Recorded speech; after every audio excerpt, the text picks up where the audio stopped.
The summit. The ballroom gleamed, an ocean of faces upturned towards the stage. The annual Women in Leadership Summit buzzed with an air of manufactured excitement. Melania Trump stood as if sculpted from marble, a pale lavender gown swallowing the ambient light. The cloying sweetness of lilies, strategically dotted around the room, threatened to overwhelm. The tap of the microphone, as she adjusted it, fractured the sudden hush. When she spoke, her tone was measured, precise enunciation constructing a barrier between herself and the assembled women. "Thank you," she began, her eyes making a slow circuit of the audience. "It is an honor to share this day with such accomplished individuals." Polite applause rippled through the room, not a flicker of acknowledgement, a near-invisible nod, the corners of her mouth lifting in a smile that remained distant. Her words were a familiar tapestry. Empowerment, resilience, the vital thread of women supporting women. Expected sentiments from a first lady, carefully crafted to avoid controversy. Yet, a discordant note hung in the air, that a tremor in her hand as she turned the page, a moment's pause, as if lost within a personal maze. She spoke then of be best, her inflection gaining a shade of fervor. "We must instill in our children the values of kindness, respect, and responsible online interaction." A slide illuminated the screen behind her, a child's beaming face, cradling a book. The picture's overt optimism clashed with the ballroom's muted palette and Melania's guarded mien, that a lone cough punctuated the air, and a server moved with quiet grace, replenishing a water glass. The air conditioning murmured, an almost imperceptible drone. Her voice flowed onward, a steady current. Yet her normally impenetrable blue eyes betrayed a flicker of something indecipherable. Anxiety, perhaps regret, or a soul. Deep fatigue, she arrived at the section addressing the perils of cyberbullying. Her fingers tightened on the lectern, knuckles straining against the pale skin. "It is our duty as mothers and as leaders to shield our children from the toxicity and malice that pervades the digital realm." A droplet of perspiration traced a path down her temple, disappearing into the perfect architecture of her hair. She blotted her brow with a tissue, the movement sharp and economical. "We must equip them to be discerning, to cultivate critical thought, to distinguish between authenticity and fabrication." The pronouncements lingered, laden with unspoken irony. The room remained still, the audience attentive, or perhaps merely observant. An underlying tension began to coalesce, vibrating just beneath the surface of the meticulously planned occasion.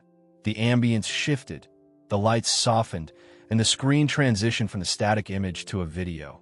Gentle music swelled, filling the space. The Be Best initiative video unspooled, a montage of laughing children, volunteers nurturing saplings, and anti-bullying slogans superimposed on sun-drenched playgrounds. Melania retreated from the podium, yielding the stage to the visuals. Silent, hands clasped before her, she focused on the screen. But her eyes, those eyes, revealed an uncomfortable truth. They skittered around the room, seeking an exit.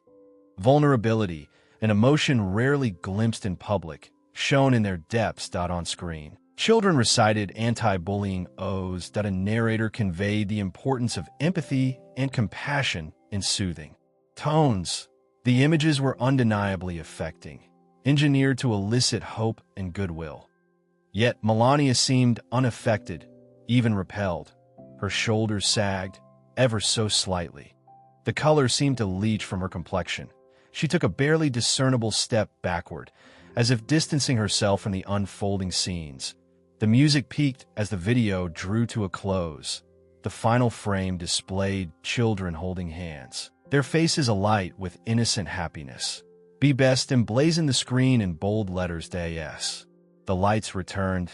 The audience responded with polite, if vigorous, applause, the kind reserved for a performance deemed acceptable. Melania, however, remained immobile, her gaze distant and unfocused. Her carefully constructed persona seemed to disintegrate, offering a peek at the woman concealed within. A woman struggling visibly, a woman teetering perhaps on the precipice of collapse. The applause began to subside, yielding to a disquieting silence that a collective shift in seats, furtive glances exchanged. Something was amiss. Profoundly amiss, a youthful aide hurried to the podium, whispering urgently into Melania's ear. She received no acknowledgement.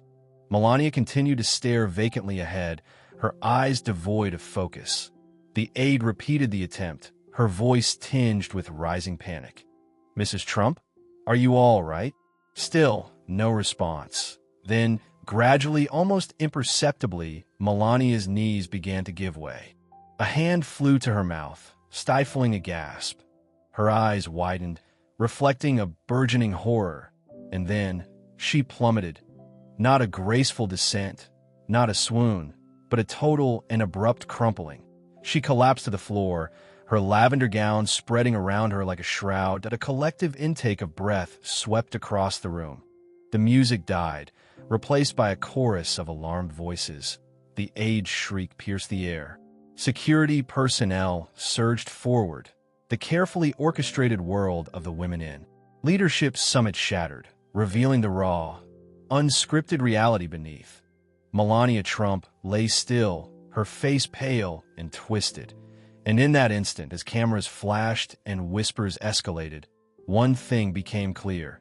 Something had irrevocably changed. The painstakingly crafted image of the poised and enigmatic First Lady lay in ruins, leaving a question suspended in the air. What had just transpired? And, more importantly, what awaited? Cracks in the facade. The silence dropped like a velvet curtain, thick and heavy. The collective gasp had subsided, leaving behind the fidgeting of bodies and the dry coughs of those unsure of the proper response. On stage, the Secret Service detail formed an unwavering shield around Melania. One agent knelt beside her, his expression a mask of practiced concern as he spoke in hushed tones. Gradually, achingly, she stirred. Her eyelids, delicate as butterfly wings, fluttered open, revealing eyes clouded with bewilderment. She blinked, her disoriented gaze sweeping across the sea of indistinct faces. The soft whimper escaped her throat. The nearest agent extended a hand, and with his aid, she slowly righted herself. Her meticulously arranged coiffure was now disheveled, wisps clinging damply to her brow. The impeccable makeup seemed fractured, unveiling a rawness beneath the artifice that a wave of hushed voices rippled through the audience. Cell phones, swiftly silenced moments before, remained dormant today. Palpable disquiet permeated the opulent ballroom. The recent episode felt profoundly amiss, a violation of the carefully manufactured reality in which they all willingly participated. After what seemed an eternity, Melania drew a deep, ragged breath. She waved off the agent's continued assistance and, with visible resolve, rose to her feet. The room held its collective breath. Every gaze was fixed on her, searching for answers, for understanding. She swayed almost imperceptibly, steadying herself against the podium. Her knuckles gleamed white as she gripped its edge.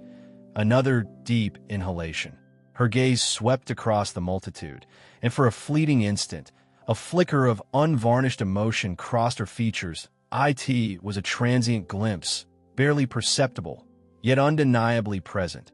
A stark, unfiltered feeling wholly out of place within this meticulously controlled setting. "I apologize," she uttered, her voice a dry rasp. Nearly inaudible, she cleared her parched throat. "That was unexpected, to say the least." A tentative ripple of applause trickled through the room. It was hesitant, uncertain, a communal attempt to fill the chasm of discomfort. Melania ignored the gesture. Her gaze fell upon the prepared speech before her, the words now appearing foreign, irrelevant. She reached out, her hand betraying a slight tremor, and swept the papers aside. "I came here today," she began, her voice gaining resonance, though still laced with a tremor, to speak about empowerment, about cyberbullying, about the vital importance of uplifting women. She paused, her eyes drifting towards the rear of the ballroom, as if seeking something, or perhaps someone. Her countenance remained inscrutable, But sometimes, she went on, her voice fracturing slightly, the burden, the strain, it becomes insurmountable. A communal intake of breath swept through the room. The carefully constructed illusion of strength and poise was disintegrating before their very eyes. This was not the Melania they knew, the Melania of carefully crafted pronouncements and staged photo opportunities. This was something else entirely. A tight shot of her face revealed the veracity of her words. The flawlessly applied cosmetics failed to conceal the shadows beneath her eyes. The fine lines etched around her mouth that spoke of sleepless nights and pent-up anxieties. The profound weariness resided within her eyes, a deep sadness that seemed to emanate from her very core. This existence, the public life, it is not always what it seems, she murmured, her voice barely a whisper. There are sacrifices made. There are expectations to meet. There are unseen realities. She halted once more, her breath hitching in her chest. She closed her eyes briefly, as if battling back tears. The silence in the hall was absolute. The audience was mesmerized, horrified, and utterly uncertain of how to process the unfolding scene. This was a breach of protocol, a rending of the meticulously crafted narrative. "Forgive me," she breathed, opening her eyes anew, "for speaking so frankly. But there are times when the truth cannot be contained." Her gaze traversed the room, lingering for a moment on the faces of the women who had gathered to hear her discourse on empowerment. What they were now witnessing was something far more potent, far more disturbing. They were witnessing a woman on the precipice of collapse, a woman trapped within a gilded cage, a woman whose carefully constructed facade was finally beginning to fragment. The curated message of female empowerment had been eclipsed by a raw, unmediated glimpse into the personal struggles of a woman laboring under immense pressure, leaving her audience simultaneously stunned and deeply concerned. The relentless cameras continued to record, capturing every fleeting emotion, every tremor in her delivery, every crack in the carefully maintained veneer. The image of Melania Trump, exposed and vulnerable, was being transmitted around the globe. The fall. The sob ripped through her, a raw, guttural sound that seemed to claw its way out of her chest. It wasn't a pretty cry, the kind carefully cultivated for photo ops, a single tear tracing a perfect line down her cheek. This was primal, an unraveling. She tasted salt, not just from the tears streaming down her face, but from the metallic tang of blood where she'd bitten her lip, trying to contain the earthquake within. Her knees buckled. The perfectly polished, immaculately chosen stilettos offered no purchase on the smooth stage floor. The carefully constructed edifice of composure, the years of practice, the countless hours spent perfecting the art of the serene First Lady, crumbled. She fell, not gracefully, not in a swoon, but heavily, like a felled tree, the microphone stand clattering after her in a metallic echo that amplified the sudden silence of the auditorium, and a collective gasp rippled through the audience. The stunned silence that followed was broken only by the frantic scrambling of Secret Service agents, their dark suits a blur against the pastel backdrop of the stage. White House staff, their faces etched with panic, surged forward, a wave of hushed voices and frantic gestures. Melania lay on the floor, a heap of expensive fabric and broken expectations. Her eyes were closed, her breathing ragged and shallow. Her face, usually a mask of careful control, was contorted with an anguish that was both shocking and deeply human. The carefully applied makeup was now smeared, mascara, running in black streaks down her cheeks, painting a tragic clown face. The cameras, initially frozen in place, zoomed in, capturing every detail of her distress. A bead of sweat trickled down her temple, catching the harsh glare of the stage lights, but a single, trembling hand clutched at the fabric of her dress, the knuckles white with the force of her grip. Then, darkness. The broadcast cut abruptly to static, a jarring, electronic scream that filled the void. Millions of viewers were left staring at their screens, their mouths agape. The image of a broken Melania Trump seared into their retinas. In the auditorium, chaos reigned. Secret Service agents formed a tight perimeter around her, their faces grim, their weapons subtly visible beneath their jackets. White House staffers, their carefully crafted images of competence shattered, stumbled over each other, barking orders into their phones, their voices laced with desperation. "Get a doctor! Now!" someone yelled, the voice tight with panic. "Clear the stage! Everyone out! Out!" Another voice boomed, equally frantic. The audience, initially paralyzed by shock, began to stir. Murmurs rippled through the crowd, growing into a cacophony of worried whispers and anxious questions. "What happened? Is she all right? Oh my God, she fainted. Did you see her face? She looked broken." The carefully orchestrated event, designed to showcase female empowerment and the strength of the First Lady, had devolved into a spectacle of raw vulnerability and unexpected collapse. Inside the protective circle of Secret Service agents, a White House physician knelt beside Melania. His face etched with concern, he checked her pulse, listened to her breathing, his movements swift and efficient. "She's unconscious," he announced, his voice low and urgent. "We need to get her to a hospital. Now." A gurney was wheeled onto the stage, its metal frame gleaming under the harsh lights. Carefully, gently, they lifted her onto it. Her body limp and unresponsive, the blanket was draped over her, obscuring the expensive dress and the tragic spectacle of her collapse. As they wheeled her off stage, a single stiletto, dislodged in the chaos, lay abandoned on the floor, a stark reminder of the shattered illusion. The silence in the auditorium was thick with unanswered questions and unspoken anxieties. The broadcast remained stubbornly static, a blank screen reflecting the collective shock and bewilderment of a nation. The carefully constructed narrative of the Trump White House had fractured, revealing a glimpse of the human cost behind the carefully crafted facade. The fall had been swift, unexpected, and devastatingly public, and the world was left to grapple with the image of a First Lady, stripped bare, both literally and figuratively, by the weight of her own hidden pain. The silence stretched, punctuated only by the faint, rhythmic beeping of a heart monitor as Melania Trump was rushed away, leaving behind a nation reeling from the shock of the fall. Damage control. The cursor, a tiny, insistent pulse, needled Robert Sterling from the laptop screen. The First Lady experienced a brief incident that minimized it. He deleted the phrase with a short, sharp exhale. Beyond the window, the DC hum and thrum persisted, a constant backdrop to the escalating drama within the West Wing. Precision, reassurance, and above all, credibility were paramount. The press corps were predators, social media a feral beast, poised to pounce on any hint of vulnerability. He pivoted. In his chair, the aged leather groaning beneath him. The First Lady is showing the effects of accumulated strain and fatigue. He finally typed, the words stark against the illuminated screen. Better, evasive, yet palatable, he added. She is resting comfortably under the attentive care of White House physicians. He hesitated, weighing his options.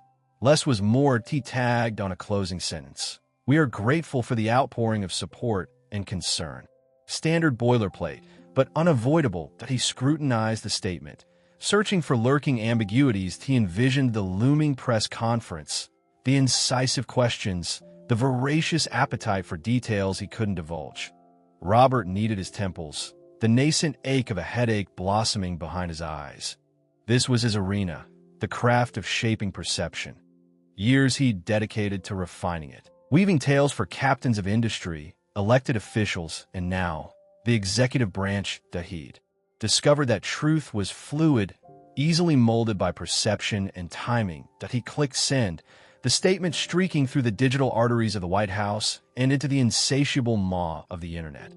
His phone vibrated almost instantly. Sarah Miller from CNN. He ignored the insistent buzz. He anticipated her demands that he'd contend with her later, after fortifying himself with more coffee. The news tickers danced across the monitor in his office. CNN blazed. First Lady faints. White House cites exhaustion. The crawl at the bottom of the screen proclaimed. Speculation rife surrounding Melania Trump's well-being. Speculation, That was the contagion that he needed to manage the narrative before it metastasized. He snatched up the phone and dialed Kellyanne. Kellyanne, we need surrogates on the air, every major network within the hour. Emphasized the relentless pressures on the First Lady, her dedication to children's welfare, the burden of public scrutiny, stress, fatigue, dehydration. Keep the message simple and consistent. He replaced the receiver, feeling a fleeting sense of control. This, he excelled at. He could navigate the storm, quell the unrest, at least for the moment.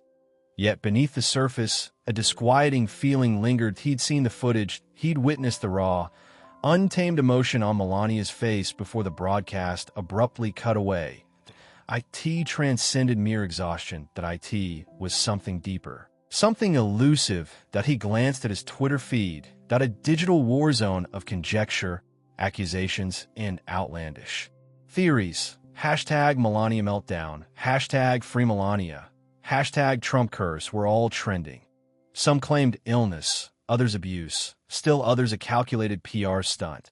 The cacophony was deafening. That a tweet from a verified account, a prominent political pundit, caught his eye.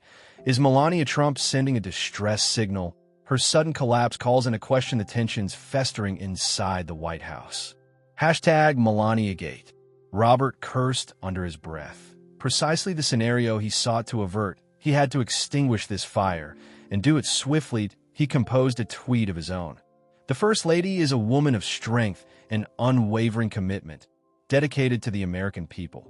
Reports to the contrary are baseless and irresponsible. A weak counter, he knew, but his only weapon for now. That he tapped send and watched it vanish into the digital vortex, a lone pebble cast into a turbulent ocean. His phone clamored again. This time, Trump. What in God's name is happening, Robert? What's this nonsense I'm hearing about Melania? Robert inhaled deeply. Mr. President, she's simply overworked. We've issued a statement. Everything is being handled. Overworked? She looked like she was on the verge of a damn breakdown. This is catastrophic, Robert, truly catastrophic. Rectify it. The line went silent. Robert stared at the device, the empty tone buzzing in his ear. Rectify ITAS if he possessed the power to magically erase the image of Melania Trump crumpling on stage, her features etched with anguish. He understood, deep down, that the damage was irreversible. The meticulously erected facade had shattered, offering a glimpse of the fragile human being within. And in the theater of politics, perception reigned supreme. He had to persuade the world that their eyes had deceived them. An impossible feat. Yet his burden, as he swung back to his computer, the blinking cursor a relentless goad, a reminder of the labor ahead. He resumed typing, fabricating a new narrative, a new reality. He was, after all, a master of illusion. The journalist. Sarah Klein replayed the clip point 5 times. The silent screen reflected her own skeptical gaze. Melania Trump, collapsing. The image was arresting, certainly, but it was a conspicuous lack that truly bothered Sarah. The president's brisk, almost automated statement lacked genuine feeling. IT felt staged. She froze the frame just before the First Lady faltered. Not the practiced, poised demeanor familiar to the cameras. This was different. A fleeting spasm of stark fear, quickly buried beneath a veneer of composure, yet undeniably present. Sarah leaned back, the leather of her chair groaning in protest. The White House's official explanation, delivered with unnerving precision, cited exhaustion, overwork, the burden of her role. Sarah had navigated enough political quicksand to recognize a smokescreen, and this one stank of concealment. She swung to her computer, the screen casting an eerie glow on her face in the dim office. Her fingers danced across the keys, summoning archived interviews, forgotten profiles, any morsel of insight into Melania Trump's life. The publicly presented narrative was a fairy tale spun for the modern age. The Slovenian model, the whirlwind courtship, the gilded confines of Trump Tower, culminating in the White House. But Sarah knew fairy tales rarely mirrored reality. She had to find the fault lines in the facade, the places where authenticity might bleed through. She revisited a 2016 interview. Melania's declaration echoed in her mind. I am my own person, did I? Make my own choices. The pronouncement rang hollow now, crushed by recent events. Sarah scrutinized every phrase for discrepancies, contradictions, anything that strayed from the carefully constructed persona. Hours dissolved into a blur of research. Sarah unearthed fragmented details that suggested a more complicated, considerably less flattering reality. Whispered tales of airtight prenuptial agreements, glacial silences between the Trumps, a distance that seemed to expand with each passing year. Nothing definitive.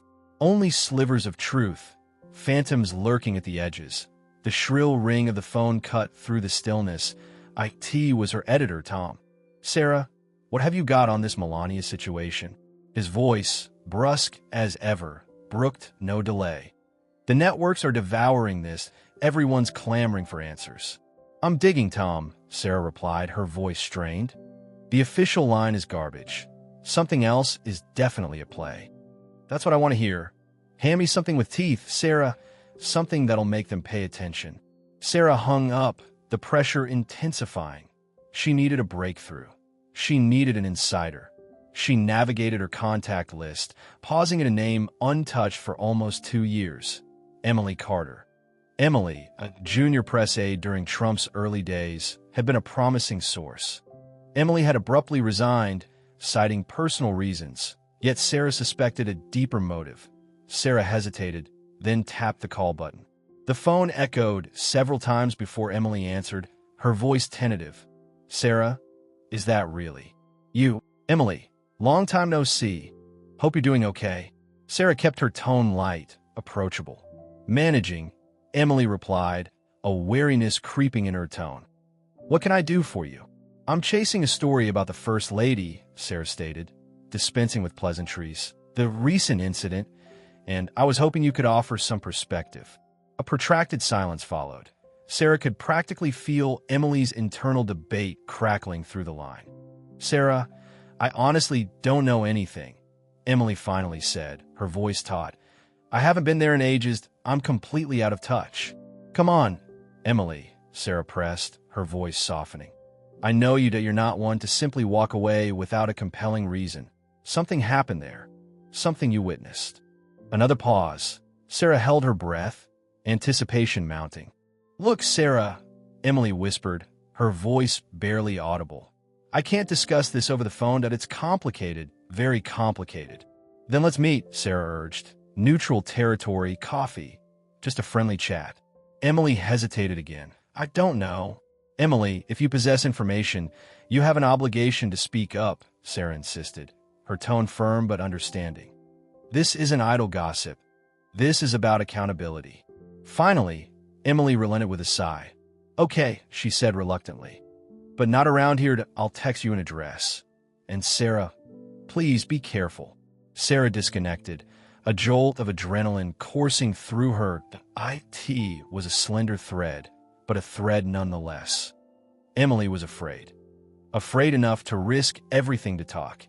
And that, Sarah realized, meant she was finally on the scent that a story, dormant for too long, now hung heavy in the air, that a story far more intricate and perilous than she had anticipated. Echoes of the past. The intrusive pop of a camera flash yanked Melania back from the carefully constructed facade of her present. IT wasn't the life of couture gowns and White House protocol that surfaced, but a grittier existence, etched in the bleak palette of a Milanese Winter Point 17, rail-thin. She'd shivered in a flimsy coat, the ghost of cigarette smoke clinging to her hair after grueling casting calls. 90s Europe had been a fleeting carousel of fleeting encounters and hushed promises. Novo Mesto was bartered for Milan's anonymity. Then Paris, her accent an ever-present badge of foreignness. Apartments felt like rabbit warrens. Food lacked vibrancy, and the competition was a ravenous beast, a swarm of exquisite faces battling for a single photograph, a single opportunity. Fleeting highs punctuated the drudgery, the ephemeral thrill of seeing her image plastered on a magazine kiosk. But they were soon swallowed by the relentless pressure to be impossibly thinner, impossibly taller. Impossibly more. One particularly vicious shoot for Italian Vogue still clawed at her memory. The photographer, a notorious bully with an appetite for humiliation, had assailed her for hours, sneering at her peasant origins and forcing her into grotesque poses. Tears threatened, but she damned them. Tears were a currency she couldn't spend. Survival demanded a core of unwavering steel, a meticulously crafted mask of indifference. Detachment became her refuge, a way to exist as a mere object, a canvas for others' expectations. Later, she'd realized that such emotional distance was a bulwark, essential for navigating a realm that devoured everything and gave back crumbs.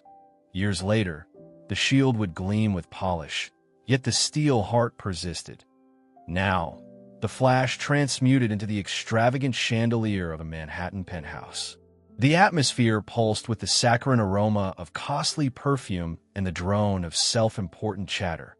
Nearing 30, Melania stood by a panoramic window, champagne flute in hand, observing the spectacle with detached amusement. It was Fashion Week, another party, another chance to network, to heighten her visibility. Success was hers, recognition followed her, but an unslaked desire still churned within. Then she spotted him. Donald Trump, a force of raw energy, a tempest of self-aggrandizement. He was the gravitational center of a small galaxy of admirers. His voice a booming pronouncement above the surrounding noise, each syllable dripping with a repellent yet compelling arrogance. Their gazes locked across the throng. He excused himself, a predatory gleam flickering in his eyes, and steered a course toward her. "I saw you," he murmured, his tone surprisingly gentle, a sharp dissonance with his public persona. "You're beautiful. What's your name?" Without waiting for a reply, he launched into a litany of self-praise. His buildings, his deals, his triumphs. Melania listened, mesmerized by the sheer bravado. He was a caricature, a walking embodiment of wealth and power, yet she found herself strangely intrigued. Perhaps it was the stark contrast to the European men she'd known, who prized subtlety and understatement. Donald was untamed, unfiltered, unapologetically himself. He requested her number. She refused. "You give me yours," she countered, a fleeting act of rebellion that surprised her. He complied, that he called the following day. The wedding was a lavish exhibition, a monument to extravagance. The gown, a John Galliano creation for Dior, felt heavier than her own frame. The guest registry was a roll call of New York's elite. The cake dwarfed her. It was everything she'd ever envisioned. Yet as she processed down the aisle, a hairline crack appeared in her happiness. Was this love or a calculated exchange? A confluence of aspiration and opportunity. The initial years of their union felt like inhabiting an ornate prison. The penthouse offered sweeping city vistas, but the walls seemed to close in. She possessed everything a woman could covet: designer wardrobes, exquisite jewels, a life of leisure. Yet something critical was missing: connection, purpose. Donald was absorbed by his empire, his deals, his unquenchable thirst for public acclaim. He was constantly traveling, leaving her to inhabit their luxurious residence alone. Even when present, his attention wandered, his thoughts elsewhere. Their conversations were superficial, revolving around appearances and public image, that he treated her as a prized possession, an embellishment to his success, rather than an equal partner. She sought to carve out her own niche, to discover meaning beyond the label of Mrs. Donald Trump. She launched a jewelry line, developed a skincare collection, but her efforts were perpetually eclipsed by her husband's larger-than-life presence. She was invariably relegated to his shadow, a supporting character in his dramatic narrative. One evening, following a particularly grueling day of media scrutiny after one of Donald's more shocking proclamations, she discovered him pacing the living room, phone clutched to his ear, his face twisted in fury. "These people are trying to destroy me," he bellowed into the receiver. "They're all against me." Melania observed him, a wave of profound fatigue sweeping over her. She saw not the powerful tycoon, but a frightened, insecure man craving validation. And in that instant, she grasped the true price of her gilded existence. She had traded autonomy for stability, her voice for silence, and now, years afterward, she was confronted with the consequences. The memories dissipated, leaving her in the stark reality of the present. The sheer weight of it all threatened to crush her spirit. The confidant. Sarah found Eleanor Vance outside a small, unassuming coffee shop a few blocks from Trump Tower. The air hung thick with the exhaust of idling taxis, the aroma of burnt sugar a thin veil over the city's grit. Eleanor, a woman who seemed to blend into the urban landscape with practiced ease, was hunched over a steaming cup, her face partially obscured by a wide-brimmed hat. She looked like a sparrow trying to hide amongst pigeons. Sarah approached cautiously. "Ms. Vance, I'm Sarah Klein from the Asterisk." Time starred. She held out a hand. Eleanor didn't take it. Her eyes, the color of faded denim, remained fixed on Sarah's chest. "I have nothing to say to the press," she said, her voice raspy like old parchment. Sarah pulled up a chair anyway. "I understand your loyalty to Mrs. Trump. I admire it, actually. But I'm not here to write a hit piece that I'm worried about her." Eleanor finally lifted her gaze, her expression unreadable. "Worried? The First Lady is receiving the best care in the country. Is she? Really? Or is she being managed?" Sarah countered, letting the question hang in the air. She watched Eleanor's knuckles whiten as she gripped her coffee cup. A long silence stretched between them, punctuated only by the screech of a passing bus. Finally, Eleanor sighed, a sound that seemed to carry the weight of years. "What do you want to know?" Sarah leaned forward. "Everything. Anything that might help me understand what's really going on. The official story, it doesn't add up." Eleanor hesitated, glancing around the crowded sidewalk. "This isn't the place." She tossed some bills onto the table and rose. "Walk with me." They walked in silence for several blocks, past glittering storefronts and construction sites that roared with activity. Eleanor led Sarah down a quiet side street, finally stopping in front of a small park, a green oasis amidst the concrete jungle. They sat on a weathered bench, the air slightly cleaner here, carrying the scent of damp earth and budding trees. "Mrs. Trump, she's always been a private person," Eleanor began, her voice barely above a whisper. "But lately, I've seen a change, a weariness." "Weariness from what?" Sarah pressed gently. Eleanor looked away, her gaze fixed on a group of children playing in the distance. The pressure, the scrutiny, the loneliness. Loneliness? But she's married to the president. Eleanor gave a bitter laugh. Married in name only. Sometimes they live in the same house, but often it feels like they occupy different planets. She paused, choosing her words carefully. "Mr. Trump, he has his own world, a world of deals and rallies and things I don't understand. That Mrs. Trump, she tries to find her place in it, but it's not easy. He doesn't make it easy." Sarah scribbled furiously in her notebook. "Can you be more specific?" Eleanor hesitated again, her brow furrowed. "There are expectations. Expectations on how she should look, how she should act. She is expected to be decorative, agreeable." Eleanor's mouth twisted. "A quiet ornament. And she resents that." "Of course she resents it. She has intelligence, creativity, but those things are often stifled. She feels trapped, a beautiful bird in a gilded cage." Eleanor's voice cracked slightly. She misses her family. Her parents, she worries about her son. "Worries about what?" Sarah asked, sensing a shift in Eleanor's tone. "Just the world, the pressure on him, the constant attention." Eleanor waved a dismissive hand, but Sarah saw the flicker of concern in her eyes. "Did she ever confide in you about feeling anxious or depressed?" Sarah asked, cutting to the chase. Eleanor looked down at her hands, clasped tightly in her lap. "Mrs. Trump is a very strong woman. She doesn't often show vulnerability." She paused.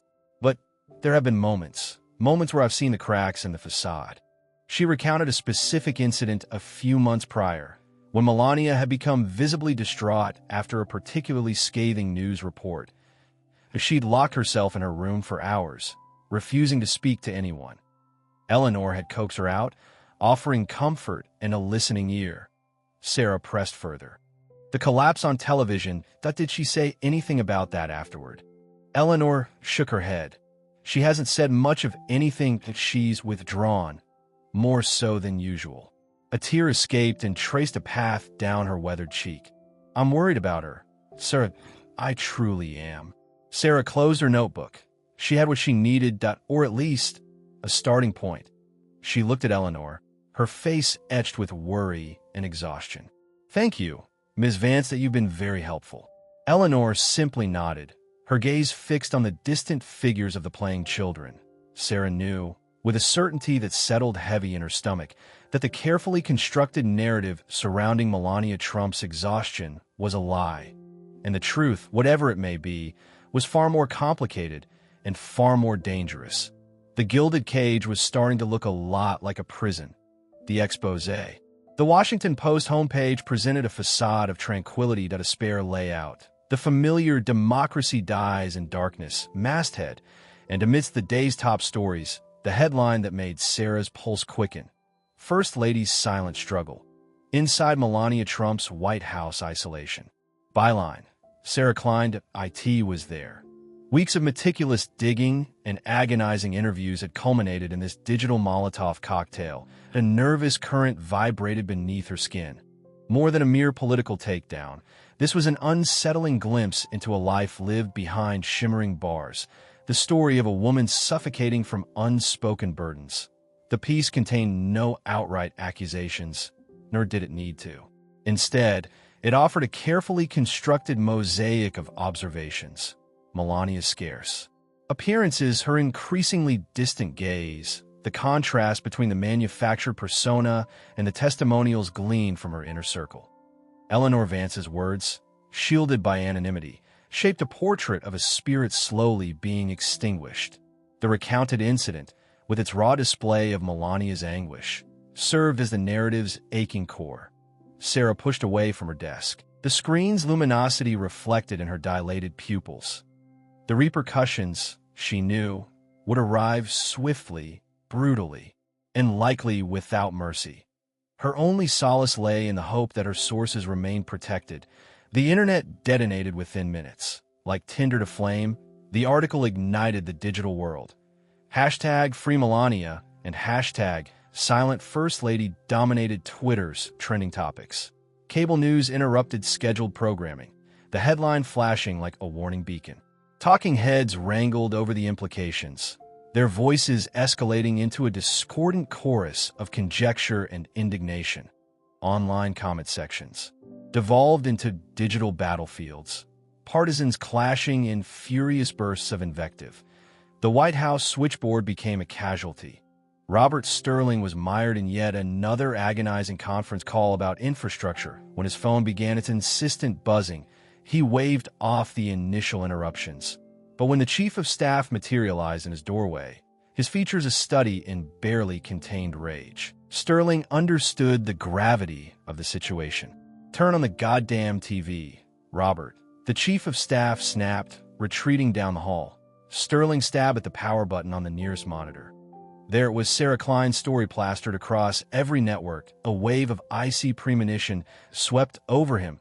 He'd underestimated her, writing her off as another gossip peddler. Instead, she'd landed a crippling blow. He scanned the article, his blood pressure surging with each line. Eleanor Vance, that treacherous viper. He squeezed his eyes shut, berating himself for his complacency. The First Lady's escalating oddities, the rumblings of dissatisfaction. He buried it all under a landslide of sanitized press statements and picture-perfect moments. Now, the unvarnished truth, or at least Sarah Klein's interpretation of it, had been unleashed. "Give me the president," Sterling barked at his assistant, his voice strained, and convened the crisis communications team. Now, he began to pace, frantically trying to devise a strategy. Denial, diversion, counterattack. Each path led to potential ruin. He needed to seize control of the narrative, to twist this into something survivable, to shield the president and, by extension, his own hide. The president's fury was volcanic. "Fix this, Robert," he bellowed over the line, the sound echoing in Sterling's ear. "I don't care how. Just make it disappear. Now, they're saying she's miserable. Can you believe this? Sterling hung up, his hand trembling slightly.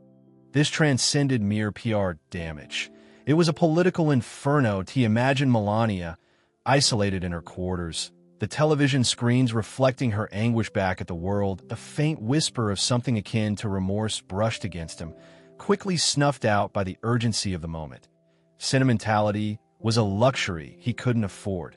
His reputation, his career, hung in the balance. The first step, containment, he crafted a statement, overflowing with empty praise regarding the First Lady's dedication, her unwavering support, and her relentless service to the American people. That a fabrication, of course, but a necessary one. He disseminated it to the press, hoping to slow the bleeding. That it failed. The statement was met with scorn, adding kindling to the roaring blaze. Social media savaged its insincerity, dissecting every carefully chosen word. The hashtag #FreeMelania hashtag gained further momentum, evolving into a symbol of rebellion against the perceived subjugation of the First Lady. Sterling felt the pressure mounting, the walls closing, and that a new gambit was needed, a means to discredit Sarah Klein and her explosive piece. He tasked his team with unearthing any dirt on the reporter, any vulnerability that could be exploited to erode her credibility.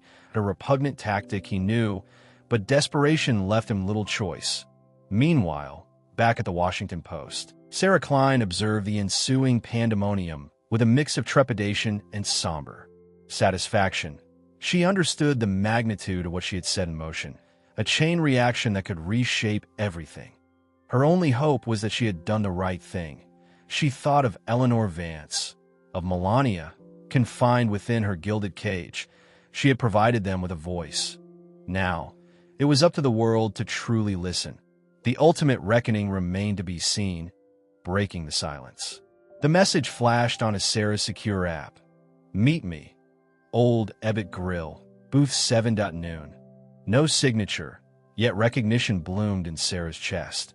Her heart hammered a frantic rhythm against her ribs, a blend of anticipation and grave duty settling in her gut.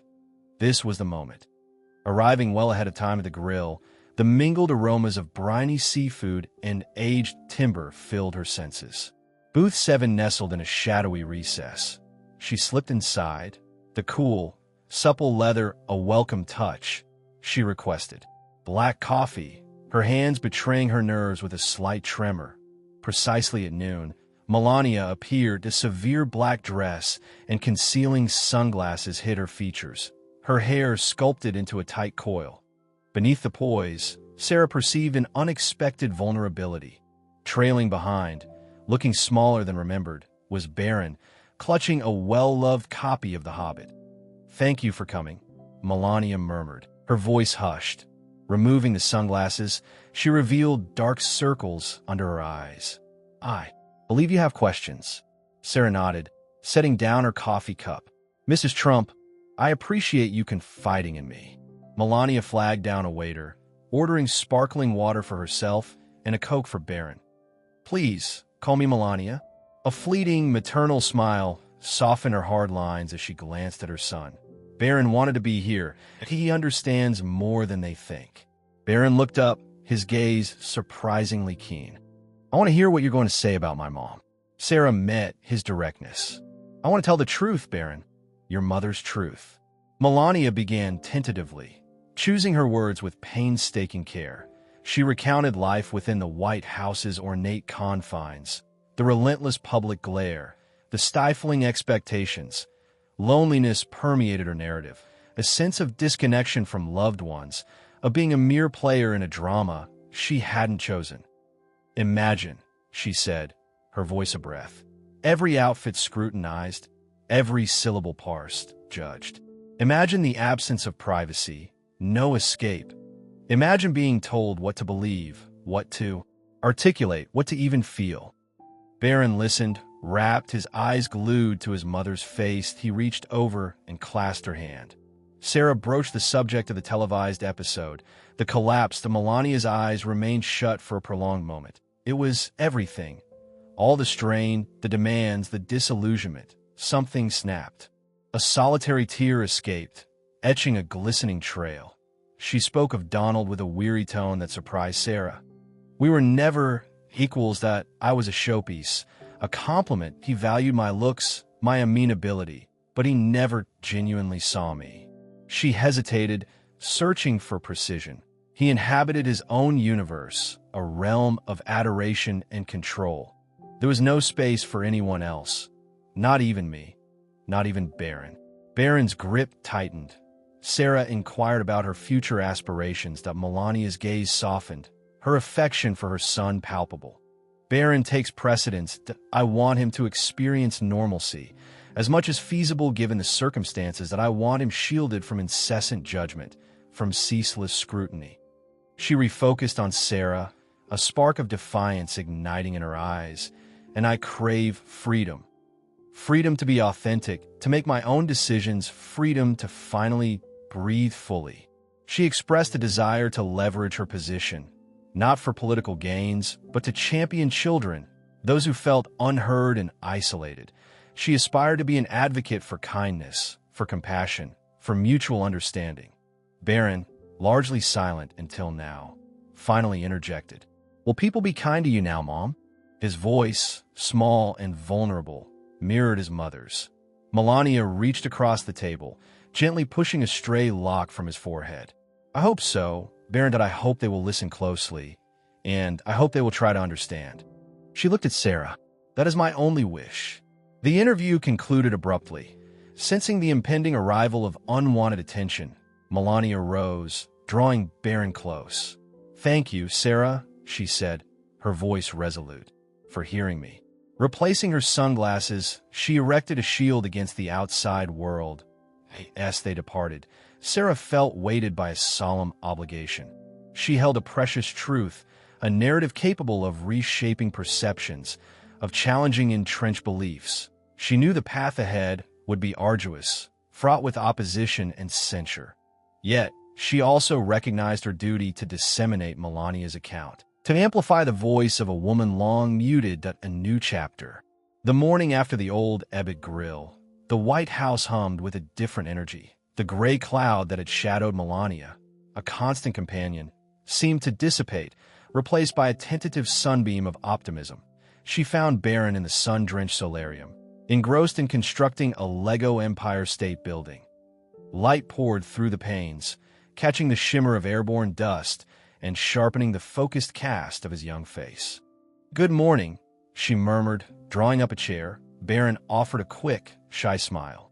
Morning, Mom. He resumed his task, meticulously fitting a cobalt blue brick.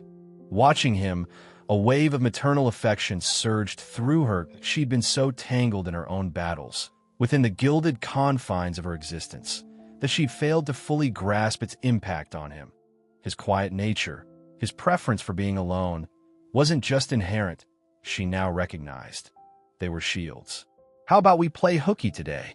The suggestion surprised even her. Baron's head shot up. Really, can we? A spark ignited in his usually guarded eyes. Really, let's hit the National Air and Space Museum. I know you've been wanting to see the Wright brothers playing. He abandoned his Legos with a haste that spoke volumes. Yes. And can we get gelato afterwards? A genuine laugh bubbled up from Melania. Absolutely. Anything you want. They whiled away the day amidst the marvels of flight and space. Captivated by human innovation, Baron, typically reserved, peppered her with questions, his enthusiasm contagious. For the first time in what felt like forever, Melania was simply a mother, unburdened by the First Lady mantle. Observing him, truly observing him, she noticed the slight pucker of his brow in concentration, the incandescent glow of wonder in his gaze. This, she understood, was paramount. Shielding him, cultivating his spirit, granting him the freedom to simply be. Later that week, Robert Sterling summoned her to his office. The atmosphere was brittle, the air thick with unspoken apprehension, that he cleared his throat, fussing with his tie. Mrs. Trump, he began, his tone carefully modulated. The president has authorized you to pursue your own initiatives, something more suited to your individual interests. Melania arched a brow. Unsurprised that Donald's motives were anything but selfless, he viewed her as an encumbrance, a loose thread that needed securing. "I've been contemplating focusing on mental health advocacy," she stated, gauging his reaction. Sterling blinked, momentarily thrown off balance. IT wasn't the bland, easily managed project he'd envisioned. Mental health, an intriguing choice that a narrative can certainly be fashioned around that. Perhaps concentrating on children's psychological well-being? All ages, Melania corrected, her voice unwavering. Mental health touches everyone, and I intend to speak candidly about the challenges, the prejudice, and the vital need for support. He hesitated, sensing the unyielding resolve beneath her polished exterior. "Of course, Mrs. Trump, whatever you deem most fitting." He offered a strained smile. Weeks later, bathed in the warmth of the spotlight, Melania stood on a stage in a packed auditorium. She had chosen a simple, understated dress, a far cry from the extravagant gowns of her past. Speaking from the heart, her voice resonated with clarity and strength. For too long, mental health has been relegated to the shadows, a source of shame and secrecy that we must dismantle these walls, foster an environment of understanding and acceptance, that we must assure people that they are not isolated, that resources exist, and that seeking help is a testament to courage, not weakness. She shared her own experiences, her own feelings of isolation and unease, her voice catching with emotion as she recounted the pressures of living under relentless scrutiny.